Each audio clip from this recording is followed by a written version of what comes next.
প্রিয় ছাত্রছাত্রী, আজকের বিষয় অস্থি বা হাড়। তো অস্থি বা হাড় কি? অস্থি হল অস্টিওসাইট নামক কোষ এবং ক্যালসিয়াম ফসফেট নামক মৌল দিয়ে তৈরি দেহের ভার বহনকারী এক ধরনের কলা। অস্থি আমাদের দেহে গুরুত্বপূর্ণ কেন?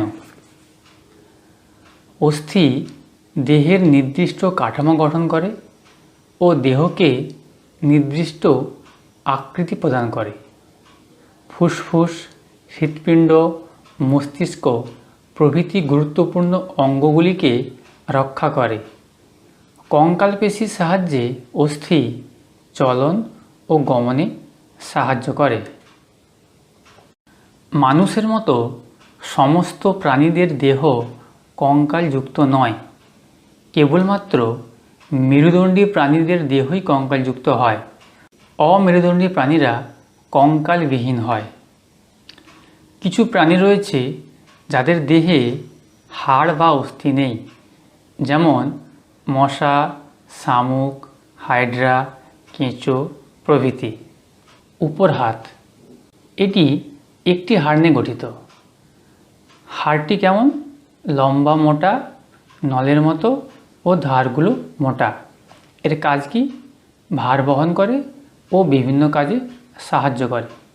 2 নম্বর, নিচের হাত দুটি হাড় নিয়ে তৈরি। লম্বা, সরু ও ফাঁপা হয়। এর কাজ ভার বহন করে, কোনো জিনিস টানতে বা ঠেলতে ও বিভিন্ন কাজে সাহায্য করে। 3 নম্বর, কবজি এটি 8টি হাড় নিয়ে তৈরি। ক্ষুদ্র ও ত্রিকোণাকার দেখতে হয়। এর কাজ কোনো কিছু কাজ করতে ও কোনো কিছু ধরতে সাহায্য করে। হাতের তালু 5টি হাড় নিয়ে গঠিত। ক্ষুদ্র, অল্প লম্বা ও বাঁকা, কোনো কাজ করতে এবং কোনো কিছু ধরতে সাহায্য করে। 5 নম্বর, হাতের আঙুল 14টি হাড় নিয়ে তৈরি। ক্ষুদ্র, সরু ও সোজা, কোনো কাজ করতে এবং কোনো কিছু ধরতে সাহায্য করে।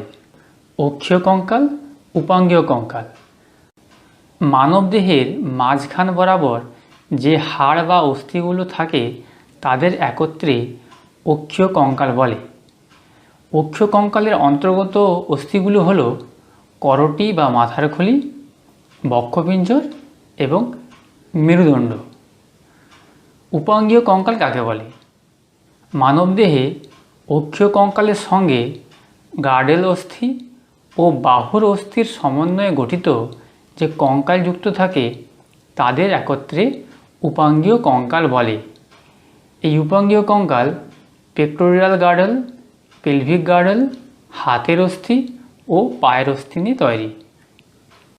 এরপর হাড়ের সমস্যা। 1 নম্বর, অস্টিওপরোসিস।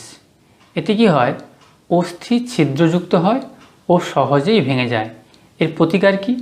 সঠিক মাত্রায় ক্যালসিয়াম গ্রহণ করতে হবে ও ওজন নিয়ন্ত্রণ করতে হবে। 2 নম্বর, অস্টিওম্যালেসিয়া। অস্থির গঠনে বিকৃতি দেখা যায়। এর ফলে বক্ষপিঞ্জর, শনিচক্র, মেরুদণ্ডের গঠন বিকৃত হয়। এর প্রতিকার সঠিক মাত্রায় ক্যালসিয়ামযুক্ত খাদ্য গ্রহণ করলে এই রোগের হাত থেকে মুক্তি পাওয়া যায়। তাহলে ছাত্রছাত্রীরা, আজকে তোমরা অস্থি সম্বন্ধে জানলে।